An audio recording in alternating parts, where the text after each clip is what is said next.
നമസ്കാരം, welcome back to Kichu's creations. അപ്പോൾ ഇന്ന് ഞാൻ ഉണ്ടാക്കാൻ പോകുന്നത് ഇൻസ്റ്റൻറ്റ് ഉണ്ണിയപ്പം, അതായത് വീട്ടിൽ തന്നെ പെട്ടെന്ന് എങ്ങനെ ഉണ്ണിയപ്പം റെഡിയാക്കാം എന്നതാണ്. അത് മാത്രമല്ല, ഇന്നൊരു പ്രത്യേകതയുണ്ട്.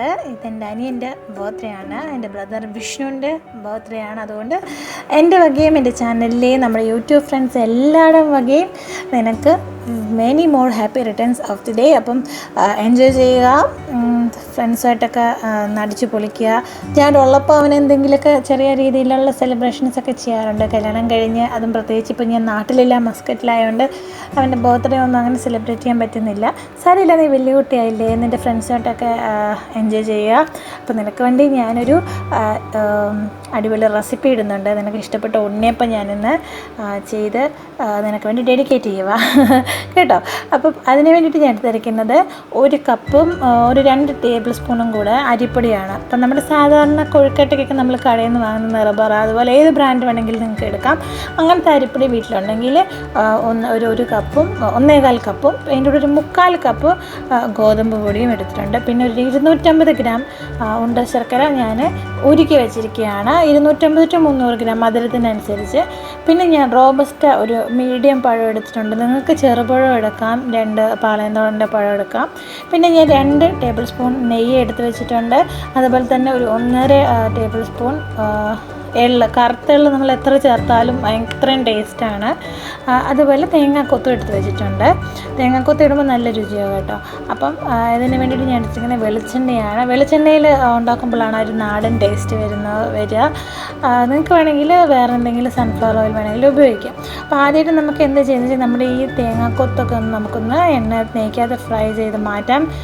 ഇതിനു വേണ്ടി ഞാൻ വേറെ ഒരു ടീസ്പൂൺ, അതായത് 2 ടീസ്പൂൺ നെയ്യ് എടുത്തിട്ട് ഞാൻ ഫ്രൈ ചെയ്യുകയാണ്. അതിൽ ഞാൻ എള്ളു നമ്മൾ സാധാരണ ഫ്രൈ ചെയ്യേണ്ട ആവശ്യമില്ലെങ്കിൽ ഞാൻ ചുമ്മാ ഈ തേങ്ങാക്കൊത്തിൻ്റെ കൂടെ എള്ളും കൂടി ഇട്ടിട്ട് ഒന്ന് ചെറുതായിട്ട് മൂപ്പിച്ചെടുക്കുകയാണ്. അപ്പം നല്ല മണം, നല്ലൊരു സ്മെല്ല് വരും.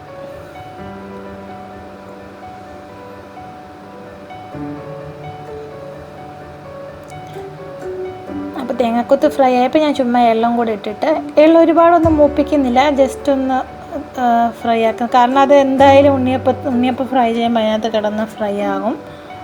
അപ്പോൾ ജസ്റ്റ് ഒന്നൊരു പച്ചമണം ഒന്ന് മാറാൻ വേണ്ടി മാറ്റുന്നേ ഉള്ളൂ. ഇനി നമുക്ക് നമ്മുടെ മിക്സ് റെഡിയാക്കാം. അപ്പോൾ ഞാൻ അരിപ്പൊടി ഇട്ട് കൊടുത്തു, ഗോതമ്പ് പൊടി ഇട്ട് കൊടുത്തു. ഇനി നമുക്ക് ഇതിനകത്തോട്ടുള്ള എന്താ പറയുന്നത്, പഴമൊക്കെ അരച്ച് ചേർക്കണം. അപ്പം ഞാൻ എന്താ ചെയ്യുന്നതെന്ന് വെച്ചാൽ, ഈ നല്ല പഴുത്ത പഴം എടുക്കണം കേട്ടോ. നല്ല അത്യാവശ്യം നല്ലതാണ്, ഇതുപോലെ നല്ല റൈപ്പായിട്ടുള്ള നല്ല പഴുത്ത പഴം എടുത്തെങ്കിലേ ടേസ്റ്റ് വരത്തുള്ളൂ. അങ്ങനെ അല്ലെങ്കിൽ നിങ്ങൾ പാളയംതോടൻ പഴം എടുത്താൽ മതി. അപ്പോൾ ഞാൻ 2 ഞാൻ ചെയ്ത് നോക്കിയിട്ടുണ്ട്. നമുക്കിത് മിക്സിയിലിട്ടൊന്ന് അരച്ചെടുക്കാം. അപ്പോൾ അതിന് വേണ്ടിയിട്ട് ഞാൻ വെള്ളത്തിന് പകരം ഞാൻ എന്താ ചേർക്കുന്നത് വെച്ചാൽ, നമ്മുടെ ശർക്കരപ്പാനി എടുത്ത് വെച്ചിട്ടില്ലേ, ഞാൻ ഒരുപാട് കുറുക്കിയൊന്നുമല്ല ഇത് ഒരുക്കിയേക്കുന്നത്, അത്യാവശ്യം വെള്ളം ഒഴിച്ച് തന്നെയാണ്. അതിൽ കുറച്ച് വെള്ളം നമുക്ക് ഒഴിച്ചിട്ട് ഇത് അരച്ച് നല്ല സ്മൂത്ത് പേസ്റ്റാക്കി എടുക്കാം. അപ്പം ഞാനിത് അരച്ചെടുത്തിട്ടുണ്ട്. ഇനി നമുക്ക് നമ്മുടെ ബാറ്റർ റെഡിയാക്കാൻ തുടങ്ങാം. അപ്പം നമുക്ക് ഇത് ആദ്യം പഴത്തിൻ്റെ ഈ ഒരു മിശ്രിതം ഒഴിച്ചു കൊടുക്കാം. എന്തായാലും വെള്ളത്തിൻ്റെ ആവശ്യം വരും, കാരണം ഇത് അരിപ്പൊടിയും ഗോതമ്പ് പൊടിയുമാണ്, ഒരുപാട് വെള്ളം വേണ്ടി വരും. അപ്പം നമുക്ക് ഈ ശർക്കര പാനി കുറച്ച് കുറച്ചായിട്ട് ഒഴിച്ചു കൊടുക്കാം. നമുക്ക് എന്തായാലും ഇത് മുഴുവനും ഒഴിക്കേണ്ട ആവശ്യം വരുമെന്നാണ് തോന്നുന്നത്. ഓക്കെ, നമുക്കിത് ഒഴിച്ചു കൊടുക്കാം ഫുള്ളായിട്ട്, അല്ലെങ്കിൽ ഇതുണ്ടോ ഇങ്ങനെ കട്ട് പിടിക്കും. അപ്പം ഇത് അത്യാവശ്യം ഞാൻ മിക്സ് ചെയ്തിട്ടുണ്ട്. ഓക്കെ, ഇനി എനിക്കിത് മതിയാവും തോന്നുന്നു. വേണമെങ്കിൽ നമുക്ക് ഇച്ചിരി വെള്ളം കൂടെ, മധുരം ഒരുപാടായിപ്പോയാലും പ്രശ്നം. അപ്പം നമുക്ക് കുറച്ച് വെള്ളം വേണമെങ്കിൽ ഒഴിച്ചു കൊടുക്കാം. ഇപ്പോൾ എനിക്ക് എൻ്റെ ബാറ്ററിന് ഈ ഒരു ശർക്കര പാനി കറക്റ്റാന്ന് തോന്നുന്നു.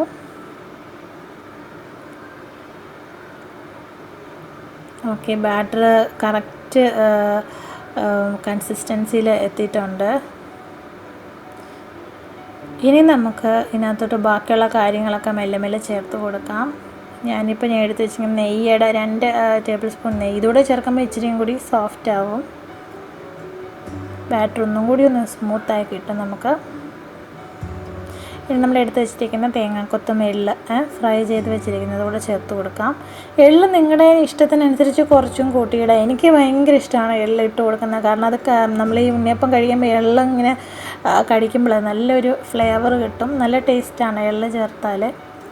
നിങ്ങൾക്ക് കുറച്ച് വേണമെങ്കിൽ 2 ടീസ്പൂൺ അല്ല 1 ടേബിൾ സ്പൂൺ, ഞാൻ 1.5 ടേബിൾ സ്പൂൺ ഇട്ടുണ്ട്. നിങ്ങൾക്ക് കുറച്ച് അതിലും കുറച്ച് ചേർത്താൽ മതി കേട്ടോ. ബാറ്റർ നല്ല സ്മൂത്തായിട്ട് വന്നിട്ടുണ്ട്. നിങ്ങൾക്ക് വേണമെങ്കിൽ ഒത്തിരി സോഡാപ്പൊടി വേണമെങ്കിൽ ചേർത്ത് കൊടുക്കാം. ഞാനിപ്പോൾ ചേർത്ത് കൊടുക്കുന്നില്ല. നിങ്ങൾക്ക് വേണമെങ്കിൽ ഒരിത്തിരി ഇൻസ്റ്റൻ്റായിട്ട് ചെയ്യുമ്പോൾ ഒരു കയ്യിലൊരു പിഞ്ച് സോഡാപ്പൊടി ചേർത്താൽ നല്ലതാണ്. അപ്പം ഞാൻ ചേർക്കുന്നത് അര ടു 3/4 ടീസ്പൂൺ ഏലക്കാപ്പൊടിയാണ് ചേർത്ത് കൊടുക്കുന്നത്. ഒരുപാട് ഏലക്കാപ്പൊടി ചേർക്കുന്നത് എനിക്കിഷ്ടമല്ല. അപ്പം ഞാൻ അതിനനുസരിച്ച് നിങ്ങൾക്ക് എത്ര വേണോ, നിങ്ങൾക്ക് കുറച്ചും കൂടി കൂടുതൽ വേണമെങ്കിൽ കുറച്ചും കൂടി ചേർത്തോളൂ. അപ്പം നമ്മുടെ ബാറ്റർ റെഡി ആയിട്ടുണ്ട്. എല്ലാം ഞാൻ ഇട്ട് കൊടുത്തിട്ടുണ്ട്. നല്ല കറക്റ്റ് കൺസിസ്റ്റൻസിയിലാണ്. ഒരുപാട് കട്ടിയാവാനും പാടില്ല, അതേ സമയത്ത് ഒത്തിരി ലൂസാവാനും പാടില്ല. ഇനി നമുക്ക് ഒരു ഉണ്ണിയപ്പച്ചട്ടി, ഇതുപോലത്തെ ഉണ്ണിയപ്പച്ചട്ടി, എൻ്റെ കയ്യിൽ നോൺ സ്റ്റിക്കിൻ്റെ ഇരിക്കുന്നത്. അപ്പോൾ നമുക്ക് ഇതിലും തൊട്ട് ആവശ്യത്തിന് വെളിച്ചെണ്ണ ഒഴിച്ചു കൊടുക്കാം. അപ്പം ഇതുപോലെ നിറഞ്ഞ് നിൽക്കണം വെളിച്ചെണ്ണ, എങ്കിലേ നമുക്ക് ചുട്ടെടുക്കാൻ പറ്റത്തുള്ളൂ. അപ്പോൾ എണ്ണ ചൂടായിട്ടുണ്ട്. ഇനി നമുക്ക് മാവ് ഒഴിച്ചു കൊടുക്കാം. ഒഴിച്ചു കൊടുക്കുമ്പോൾ നമ്മളൊരു ഫുൾ ഒഴിച്ചു കൊടുക്കില്ല, ഒരു 1/2 to 3/4 ഭാഗമേ ഒഴിച്ചു കൊടുക്കാവൂ. അതെന്തായാലും അത് പൊങ്ങി വരും. ഇപ്പോൾ ഞാൻ സോഡാപ്പൊടി ചേർത്തിട്ടില്ല, അതുണ്ടെങ്കിൽ കുറേ കൂടി നല്ല വേർത്ത് വരും. എൻ്റെ മോനോടൊക്കെ കഴിക്കുന്നതുകൊണ്ടാണ് ഞാൻ സോഡാപ്പൊടി ചേർക്കാത്തത്. നിങ്ങൾക്ക് എന്തായാലും ഇത്തിരി ചേർക്കുന്നത് നല്ലതാണ്, വളരെ കുറച്ച് ചേർക്കാവൂ. നമുക്കിനി എല്ലാം തിരിച്ചിട്ട് കൊടുക്കാം. ഒരു ഭാഗം നന്നായിട്ട് വെന്ത ശേഷമേ തിരിച്ചിടാവൂ, അല്ലെങ്കിൽ ഉൾഭാഗം വേകാതിരിക്കും, വെളിയിൽ മാത്രം മൊരിഞ്ഞിരിക്കും. മാത്രമല്ല തീ വളരെ കുറച്ച് മീഡിയം ഫ്ലെയിമിൽ തീയിടണം. നമ്മുടെ ഫസ്റ്റ് ഇത് റെഡി ആയിട്ടുണ്ട്. അപ്പം നമുക്ക് ഇതുപോലൊരു പപ്പടം കുത്തിയോ എന്തെങ്കിലും ഇതുപോലൊരു സ്റ്റിക്ക് വെച്ച് ഇങ്ങനെ കുത്തിയെടുക്കാം. അങ്ങനെ നമ്മൾ പ്രസ് ചെയ്യുമ്പോൾ കുറച്ച് എണ്ണയും നമുക്ക് അതിൽ നിന്ന് പോയി കിട്ടും. കണ്ടോ, നല്ല ഭംഗിയില്ലേ? നല്ല ചൂടാട്ടോ, എൻ്റെ കൈയൊക്കെ പൊള്ളി. അപ്പം നമുക്കെല്ലാം എടുത്തിടാം. അതുപോലെ നമുക്ക് ബാക്കിയുള്ള എല്ലാ ഉണ്ണിയപ്പം ചുട്ടെടുക്കാം.